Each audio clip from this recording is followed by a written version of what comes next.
আসসালামু আলাইকুম এভরিওয়ান, চলে আসলাম আরেকটি নতুন ভিডিও নিয়ে। আজকের ভিডিও সাজিয়েছি টমেটো কলম করা, ব্রহ্মপুত্রের চরভূমি আর সবজি ক্ষেতের সৌন্দর্য নিয়ে। চলুন তাহলে দেখে নেই কৃষকের স্বপ্ন আর প্রকৃতির দান মিলিয়ে কেমন রূপ নিয়েছে এই জীবনের গল্প। আসসালামু আলাইকুম everyone, welcome my next another blog video. আমি আছি ময়মনসিংহের একটি চর এলাকায়।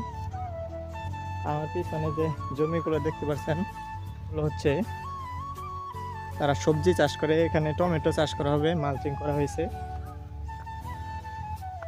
এখন হচ্ছে তারা কলমের চারাগুলো লাগাচ্ছে এই জমিগুলোতে।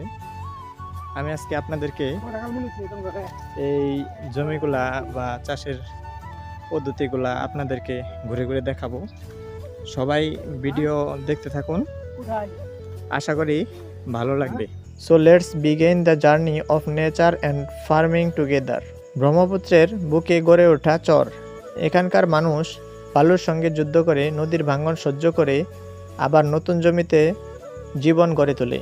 তাদের কাছে মাটির প্রতিটি ইঞ্চি মানে নতুন আশা, নতুন স্বপ্ন। চরের মানুষ বলে, নদী যেমন কেড়ে নেয় তেমনি আবার ফিরিয়েও দেয়।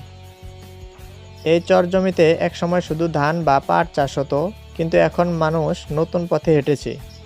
আজ তারা টমেটো চাষে ঝুঁকছে, কারণ এতে ফসল ভালো হয়, বাজারে দামও পাওয়া যায় অনেক। একটা ছোট্ট কলম দিয়ে শুরু হয় টমেটোর জীবন।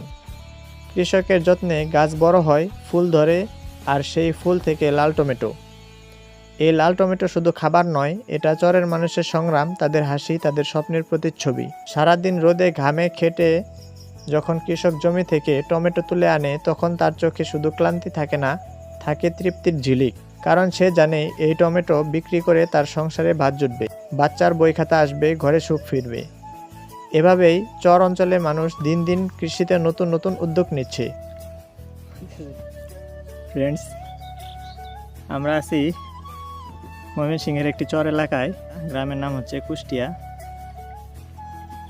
আমার পিছনে যে জমিগুলো দেখতে পাচ্ছেন এগুলো সব সবজি চাষের জমি। এখন টমেটো চাষ করা হচ্ছে, এই যে মালচিং করে টমেটো চাষ করা হচ্ছে। বাম্পার ফলন করা হবে। এই টমেটো দিয়ে আমরা সালাদ খাবো ইনশাল্লাহ। বাংলাদেশের বিভিন্ন জায়গায় এগুলো ছড়িয়ে দেওয়া হবে। আপনাদেরকে নিয়ে আসলাম। আমাদের ওইদিকে তো টমেটো চাষ হয় না, আমাদের ওইদিকে কলা, আনারস, আদা, হলুদ, পেঁপে এগুলো চাষ হয়। তাই আমি দেখতে আসলাম তারা কীভাবে টমেটো চাষ করে।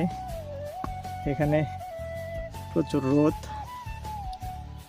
তাই আমি হাঁপিয়ে গেছি। একটি বিষয় আমাকে অবাক করেছে, সেটি হচ্ছে এই টমেটোর চারাগুলো অন্য একটি গাছের মধ্যে কলম করা হয়েছে। মানে ডাইরেক্ট টমেটোর বীজ থেকে যে চারা গজায়, ওই চারা থেকে যদি তারা চাষ করে তাহলে চারার যে গুঁড়া আছে ওটা পচে যাওয়ার সম্ভাবনা থাকে বেশি। তারা একটি অন্য জাতের গাছ প্রথমে কি করে এটারে বীজ থেকে যখন এতটুকু বড় হয়ে যায় তখন ওইটা কেটে ওইখানে টমেটোর চারা বসিয়ে কলম করা হয়। এতে করে গুঁড়াটা অনেক শক্ত হয়। এই পদ্ধতিতে চাষ করলে অনেক লাভবান হওয়ার আশঙ্কা আছে। আপনারা চাইলে এভাবে করতে পারেন, কিন্তু আগে দেখতে হবে, অভিজ্ঞতা অর্জন করতে হবে। আপনি যদি নিজে নিজে করতে চান তাহলে হবে না। টমেটো গাছকে সরাসরি মাটিতে রোপণ করলে অনেক সময় রোগবালাইয়ে নষ্ট হয়ে যায়। তাই কৃষকেরা বেছে নিয়েছেন এক অভিনব উপায়, গ্রাফটিং বা কলম করা। এখানে টমেটো গাছকে জোড়া লাগানো হয় শক্তিশালী অন্য একটি গাছের সাথে, যেমন বেগুন বা বুনো বেগুন।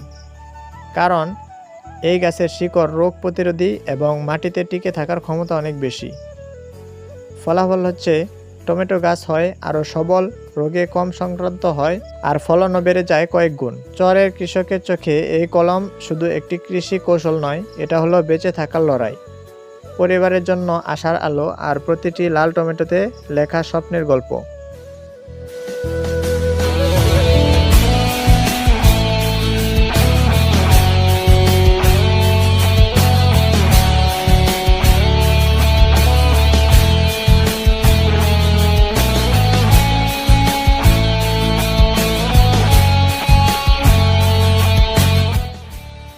আমি এখন আছি ব্রহ্মপুত্র নদীর তীরে।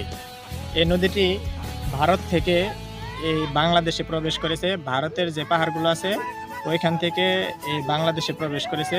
ভারত থেকে যখন নদীটি প্রবেশ হয় তখন তার নাম থাকে নদ, এবং পরবর্তীতে এদিকে আসার পরে এটি নদীতে রূপান্তরিত হয়েছে। এই নদীটি যমুনা এবং মেঘনা নদীর সাথে মিশে বঙ্গোপসাগরে মিশে গেছে। এখন আপনারা যে নদীটি দেখতে পাচ্ছেন এটি হচ্ছে মূলত ময়মনসিংহের ব্রহ্মপুত্র নদী। বাংলার বুক চিরে বয়ে চলেছে এক বিশাল নদী, নাম তার ব্রহ্মপুত্র। তিব্বতের কৈলাস পর্বতের কোলে মানস সরোবর হ্রদের কাছে জন্ম তার। সেখানে তাকে বলা হয় ইয়ারলুক সাংপো। দূর পাহাড় পেরিয়ে নদীটি প্রবেশ করে ভারতের অরুণাচল প্রদেশে, নাম হয় সিয়াং। পরে আসামে এসে পরিচিত হয় ব্রহ্মপুত্র নামে। আর বাংলাদেশের কোল ঘেঁষে প্রবাহিত হয়ে আমরা তাকে বলি যমুনা নদী। বাংলাদেশে ঢুকে এই নদী মিলেছে গঙ্গা ও পদ্মার সাথে, আর শেষ পর্যন্ত মেঘনার বুকে মিলেমিশে গিয়ে পৌঁছেছে বিশাল বঙ্গোপসাগরে। একটা নদী অথচ 3 দেশের ইতিহাস, সংস্কৃতি আর জীবনের সাথে মিশে আছে তার প্রতিটি ঢেউ। বন্ধুরা, ভিডিওটি কেমন লাগলো সবাই কমেন্টে জানাবেন। আমাদের পার করার জন্য নৌকা চলে এসেছে। এখন আমরা এই নৌকায় করে নদী পার হব, এবং নদীর ওই পারে আমাদের বাইক আছে, আমরা বাইকে করে চলে যাব।